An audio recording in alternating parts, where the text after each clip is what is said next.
In the Apocryphal book, Joseph and Asenath, the prayer of Asenath, chapters 13 and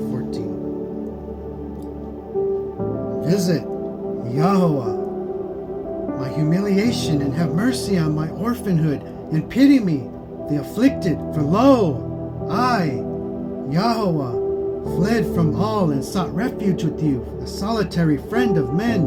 Lo, I have left all the good things of the earth and sought refuge with you, Yahweh, in sackcloth and ashes, naked and alone.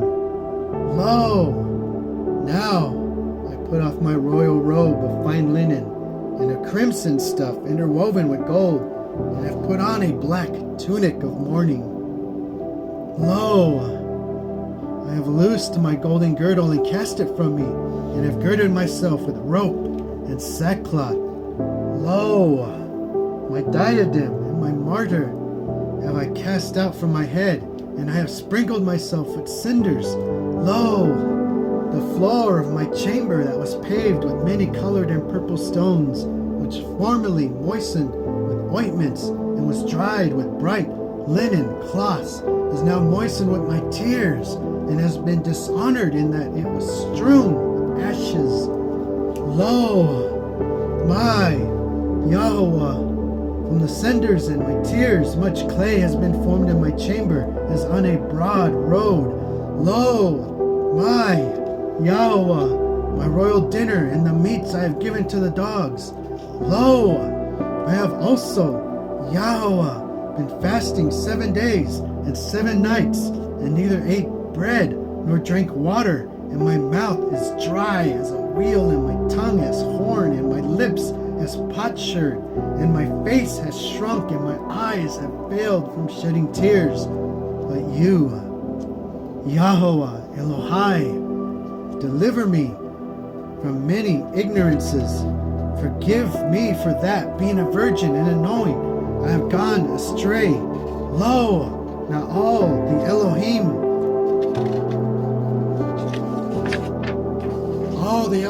I have worshipped before in ignorance, I have now known to have been deaf and dead idols. I broke them in pieces and gave them to be trampled on by all men. And the thieves spoiled them who were gold and silver, and with you I sought refuge.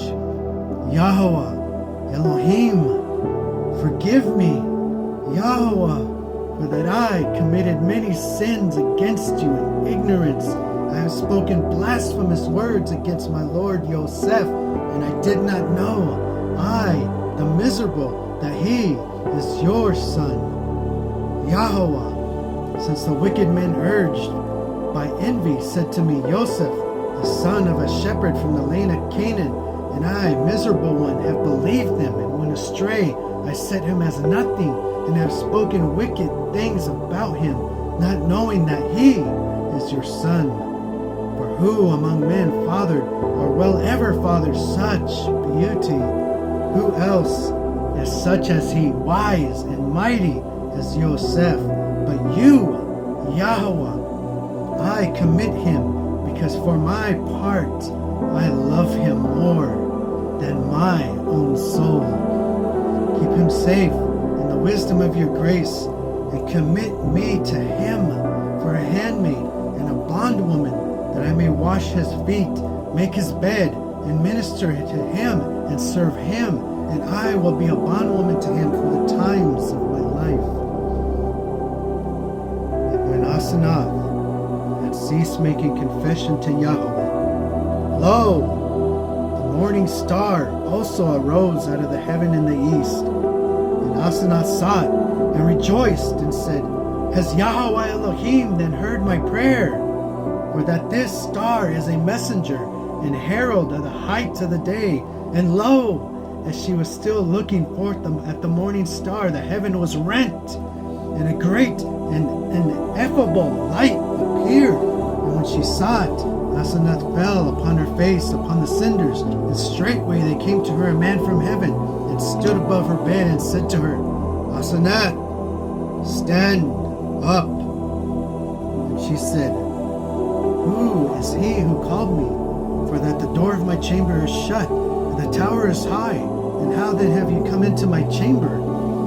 He called her again the second time, saying, Asenath, Asenath. And she said, Here am I. Tell me who you are. He said, I am the prince of Yahweh Elohim, and the commander of all the hosts of El Elyon. Stand up and stand upon your feet, that I may speak to you my words.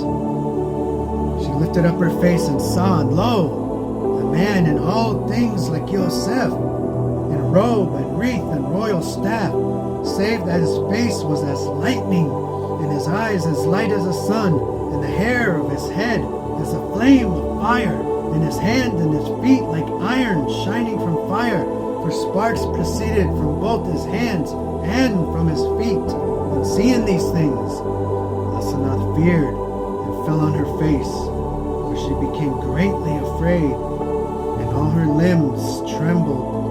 And the man said to her, Be of good cheer, Asenath. Do not fear, but stand up and stand upon your feet, that I may speak to you my words.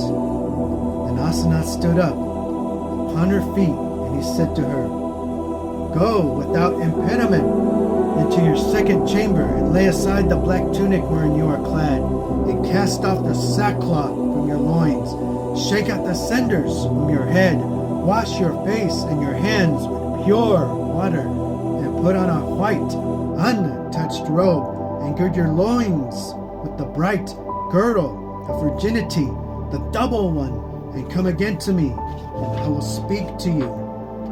Then Asenath hastened and went into the second chamber, wherein the chests of her adorning, opened her coffer, took a white, fine, untouched robe, and put it on, having first put off the black robe, and girded also the robe and the sackcloth from her loins, and girded herself in a bright, double girded of her virginity, one girdle about her loins, and another girdle about her breasts. And she took and shook out all the cinders of her head, and washed her hands and face with pure water.